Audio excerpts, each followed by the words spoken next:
عرب سے کسی نے پوچھا میرا تعلق انڈیا سے، میری بیٹی نے پھانسی لگا کر خودکشی کر لی ہے، میں اس کے لیے کیا کروں، اللہ اس کی مغفرت کر دے۔ بہت بڑا جرم کیا جی، آپ کی بیٹی نے کبیرہ گناہ کا ارتکاب کیا۔ صحیح ہے، بخاری کی حدیث ہے، نبی صلی اللہ علیہ وسلم نے میدان جنگ میں ایک شخص کی طرف دیکھ کے فرمایا کہ یہ جہنم میں جائے گا۔ صحابہ بہت حیران ہو گئے کہ یہ تو میدان جنگ میں لڑنے کے لیے آیا ہے اور نبی اس کے بارے میں فرمایا کہ یہ جہنم میں جائے گا۔ تو ایک صحابی کہتے ہیں میں اس کے پیچھے ہو لیا، میں نے سوچا کہ میں دیکھوں یہ کیا کرتے ہیں، تو کہنا میں حیران ہوا، وہ تو بڑی بہادری سے لڑے ہیں، مسلمانوں کو بہت انہوں نے فتح، جو مسلمانوں کو فتح ہوئی اس میں بہت بڑا کردار ہے۔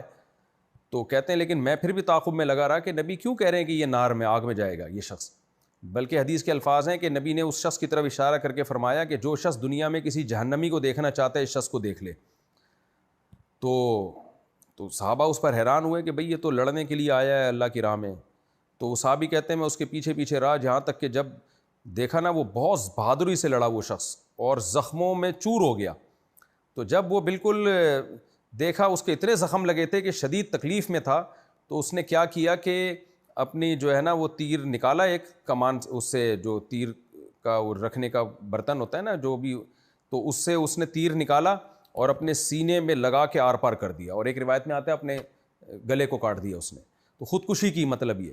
تو صحابی کہتے ہیں میں نے فوراً نبی کے پاس آ کے فرمایا کہ میں گواہی دیتا ہوں کہ آپ اللہ کے سچے رسول ہیں، کیونکہ آپ نے پہلے بتا دیا تھا کہ جہنم میں جائے گا، تو میں دیکھنا چاہ رہا تھا یہ کیا عمل کرتا ہے۔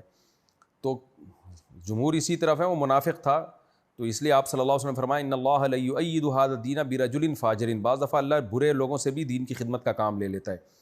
تو لیکن اینڈ دیکھیں اس کا کیسا ہوا، خودکشی۔ تو اس لیے خودکشی بہت بڑا جرم ہے، لیکن بہرحال آپ کی بیٹی تو مسلمان تھی، اس نے خودکشی کی ہے، جرم بہت بڑا کیا۔ اب توبہ کا دروازہ آپ کے لیے کھلا ہوا ہے، اس کے لیے استغفار کا دروازہ، اس کے لیے تو توبہ کا دروازہ بند ہو گیا۔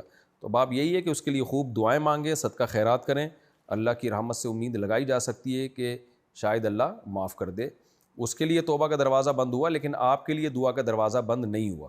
تو اہل سنت والجماعت کا یہ عقیدہ ہے، قرآن و سنت سے یہ بات ثابت ہے کہ کبیرہ سے کبیرہ گناہ بھی انسان سے ہو جائے، وہ اگر توبہ کیے بغیر چلا گیا تو بعد والے اس کے لیے اگر دعا کرتے ہیں تو اس دعا سے اس میت کو بہرحال فائدہ ہوتا ہے۔ تو وہ کتنا فائدہ ہو وہ اللہ ہی جانتا ہے، عذاب میں کمی بھی ہو سکتی ہے، ختم بھی ہو سکتا ہے، وہ اب آپ کی دعا پر ہے۔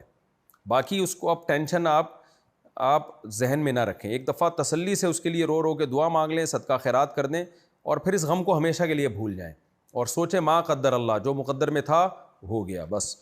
شریعت میں غموں کو لے کے بیٹھنا یہ بھی پسندیدہ کام نہیں ہے۔